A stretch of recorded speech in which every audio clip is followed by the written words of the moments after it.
கர்த்தருடைய பரிசுத்த நாமத்துக்கு ஸ்தோத்திரம் உண்டாவதாக. ரோமர் 9ஆம் அதிகாரம் 23வது வசனத்திலே தேவன் நமக்கு சொல்லுகிற காரியத்தை நாம் கவனிப்போம். அந்த வசனம் இப்படி சொல்லுகிறது: தேவன் தம் மகிமைக்கென்று எத்தனமாக்கிய கிருபா பாத்திரங்கள் என்று மனிதர்களை அங்கே குறிப்பிட்டு சொல்லுகிறார். தேவன் தமது மகிமையை வெளிப்படுத்தவும், தம்முடைய கிருபையை மக்களுக்கு எடுத்து சொல்லவும், அவருடைய பிரஸ்தாபத்தை மக்களிடத்திலே பரப்பவும் சில பாத்திரங்களை அந்த மகிமைக்கென்று தெரிந்து கொண்டு இருக்கிறார். அநேக தேவ பிள்ளைகளை வேதத்திலே நாம் வாசிக்கிறோம். சிலரை பற்றி நாம் தியானிக்க போகிறோம். அப்போஸ்தலனாகிய பவுல் 9ஆம் அதிகாரம் 3-4 வசனங்களை நாம் படித்து பார்ப்போம் என்றால், எருசலேமிலே சவுல் எனப்பட்ட ஒரு வாலிபன் கர்த்தருடைய பிள்ளைகளை, கிறிஸ்தவர்களை துன்பப்படுத்தும்படியாக நிருபங்களை ஆசாரியர்களிடத்திலே எழுதி வாங்கியிருந்தான். அவன் எருசலேமுக்கு இருந்து அவன் மற்ற இடங்களுக்கு சென்று அவர்களை துன்பப்படுத்த தொடங்கினதை நாம் பார்க்கிறோம். அந்த சமயத்துல ஆண்டவருடைய வார்த்தை அப்போஸ்தலர் 9:3-4 சொல்லுகிறது: அவன் பிரயாணமாய் போய் தமஸ்குவுக்கு சமீபித்த போது சடுதியாக வானத்திலே இருந்து ஒரு ஒளி அவனை சுற்றி பிரகாசித்தது. அவன் தரையிலே விழுந்தான். சவுலே, சவுலே, நீ என்னை ஏன் துன்பப்படுத்துகிறாய் என்று தன்னுடனே சொல்லுகிற ஒரு சத்தத்தை கேட்டான். சவுலை கர்த்தர் சந்தித்தார். தமக்கென்று அவனை தெரிந்து கொண்டதினாலே, அவன் பரிசுத்த ஆவியானவராலே நிரப்பப்பட்டு கர்த்தருடைய பிள்ளையாக மாறினதை நாம் படித்திருக்கிறோம். அவரே பவுல் என்று அழைக்கப்படுகிறார். பல நிருபங்களை எழுதியிருக்கிறார். உபத்திரவங்கள், காவல்கள், கண்ணீர்கள், அடிகள், துன்பங்கள், அவமானங்கள் மத்தியிலே இரத்த சாட்சியாக அவர் மரித்ததை நாம் அறிந்திருக்கிறோம். தேவனால் தெரிந்து கொள்ளப்பட்ட கிருபா பாத்திரங்கள் இப்படியாக எந்த சூழ்நிலையிலும் கர்த்தருக்கு மகிமையான சாட்சியாக வாழ்ந்திருக்கிறார்கள். தாவீதை பற்றி நாம் அறிவோம். கர்த்தரை விடாப்பிடியாக பற்றி கொண்ட ஒரு பக்தன், தன்னுடைய துன்ப வேளையிலும் பலவிதமான உபத்திரவங்கள், தன்னுடைய சொந்த மகனால் வந்த போராட்டங்கள், சோதனைகள், அவமானங்கள், அரண்மனையிலிருந்து துரத்தி விடப்பட்ட நிலையிலும் கூட அவன் கர்த்தரோடு இருந்ததை நாம் அறிந்திருக்கிறோம். ஆகவே அவனுடைய முடிவு மிகுந்த சமாதானமாக அவன் மரித்தான் என்று பார்க்கிறோம். ஆண்டவருடைய நாமத்துக்கு ஸ்தோத்திரம். அவன் போரிட்ட காலங்களில் கூட வசனம் இப்படியாக நமக்கு சொல்லுகிறது. 2 சாமுவேல் 3ஆம் அதிகாரம் 1வது வசனத்துல, சவுலின் குடும்பத்துக்கும் தாவீதின் குடும்பத்துக்கும் நெடுநாள் யுத்தம் நடந்தது. அந்த யுத்த நேரத்திலே தாவீது வர வர பலம் அடைந்தான். சவுலின் குடும்பத்தாரோ வர வர பலவீனப்பட்டு போனார்கள் என்று எழுதப்பட்டிருக்கிறது. ஒரு மனிதனோடு கர்த்தர் இருப்பாரானால் அவன் வர வர பலன் அடைவதும் விருத்தி அடைவதும் ஆண்டவர் தேவ பிள்ளைகளுக்கு கொடுக்கும் ஒரு நல்ல ஆசீர்வாதமாக காணப்படுகிறது. அடுத்ததாக ஆண்டவருடைய நாமத்துக்கு ஸ்தோத்திரம். முதல் அரசனாக அபிஷேகிக்கப்பட்ட சவுல் என்ற அந்த அரசன் இஸ்ரவேலிலே அவன் ஆட்சி செய்து கொண்டிருந்தான். கர்த்தர் அவனை அரசனாக அபிஷேகித்திருந்தார். ஒரு சமயத்திலே கர்த்தர் சவுலை நோக்கி, அமலேக்கியர் எப்பொழுதும் இஸ்ரவேல் ஜனங்களுக்கு எதிராகவே இருக்கிறார்கள், ஆகவே அவர்களோடு நீ யுத்தம் செய்து அழித்து போடு என்று சொல்லியிருந்தார்.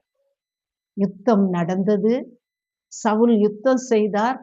ஆனால் அவர் தன்னுடைய விருப்பப்படி அமலேக்கிய மன்னனை விட்டுவிட்டார், உயிரோடு விட்டுவிட்டார். அது மாத்திரமல்ல, அந்த பகுதியில் இருந்த மிக நல்ல கொழுமையான ஆடுகளையும் மாடுகளையும் தனக்கென்று எடுத்துக்கொண்டார். இது கர்த்தருடைய பார்வைக்கு மிகவும் விசனமாயிருந்தது. ஒரு கீழ்ப்படியாமை அங்கே செயல்பட்டதை நாம் பார்க்கிறோம். அது மாத்திரமல்ல, சவுல் என்ன செய்தார் என்றால், தன்னுடைய பேர் பிரஸ்தாபத்திற்காக கர்மேல் பர்வதத்திலே ஒரு பெரிய கம்பத்தை, ஒரு வெற்றி கம்பத்தை தனது நினைவுக்காக நாட்டி வைத்தார். இதுவும் கர்த்தருடைய பார்வைக்கு அருவருப்பாயிருந்தது. ஆண்டவர் ஒரு மனிதனை நடத்தும் பொழுது சகல புகழ்ச்சியும் மகிமையையும் அவர் ஒருவருக்கே நாம் செலுத்த வேண்டியவர்களாய் இருக்கிறோம். ஒருவேளை கர்த்தர் நம் கையின் பிரயாசங்களை ஆசீர்வதித்திருந்திருக்கலாம். பெரிய நன்மையான காரியங்களை நாம் சாதித்திருக்கலாம்.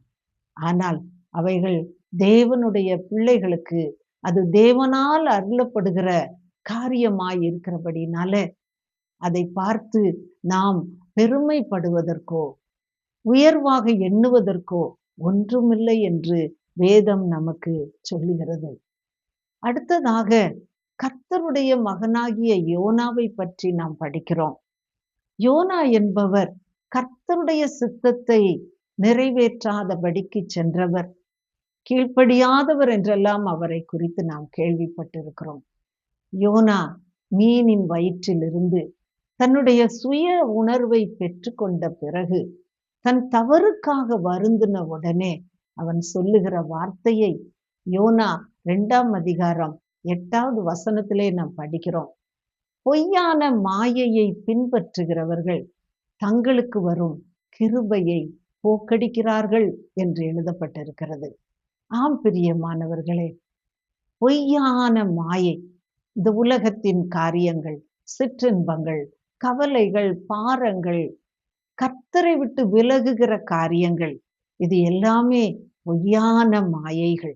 இந்த மாயைகள் நம்மை தேவனை விட்டு பிரித்து விடும். தேவ சித்தத்தை நம்மால் செய்யக்கூடாதபடிக்கு நம்மை தடுத்து விடும். ஆகவே பொய்யான மாயைகளை நம்மை விட்டு நாம் அகற்ற வேண்டியவர்களாய் இருக்கிறோம். மாயையான இந்த உலகம் தெய்வ சித்தத்தை நாம் நிறைவேற்றுவதற்கு பெரும் தடையாக இருக்கும்.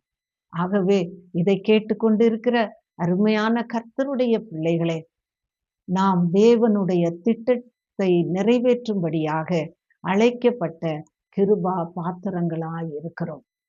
நம்மேல தேவனுடைய கிருபை இருக்கிறது. நம்மை ஒரு நோக்கத்தோடு கர்த்தர் சிருஷ்டித்து இந்த பூமியிலே உயிரோடு நடமாட வைத்திருக்கிறார்.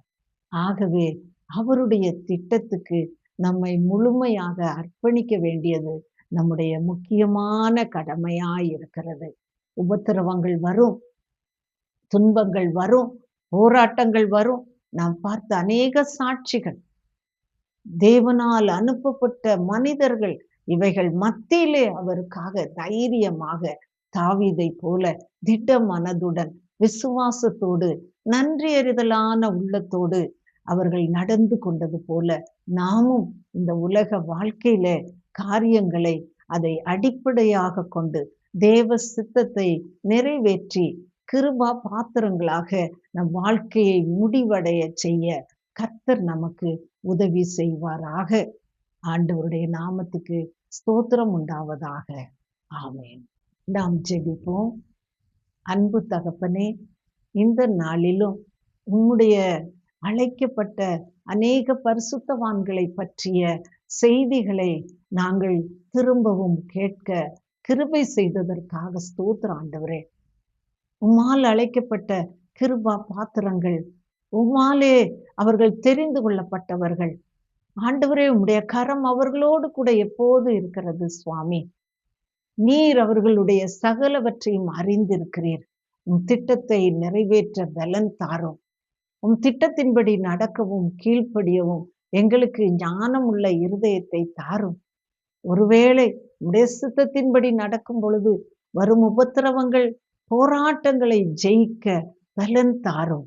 ஆண்டவரே, பவுல் சொல்வது போல எல்லா உபத்திரவங்களில் இருந்தும் முற்றிலும் ஜெயம் கொள்ள கர்த்தர் எங்களுக்கு உதவி செய்கிறீர் என்று நாங்கள் வாசிக்கிறோம்.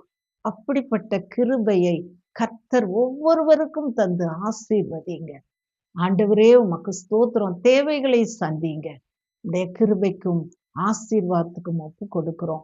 துதி கன மகிமை உமக்கு செலுத்துகிறோம். ஏசப்பா மூலம் வேண்டிக் கொள்கிறோம் நல்ல பிதாவே. ஆமென்.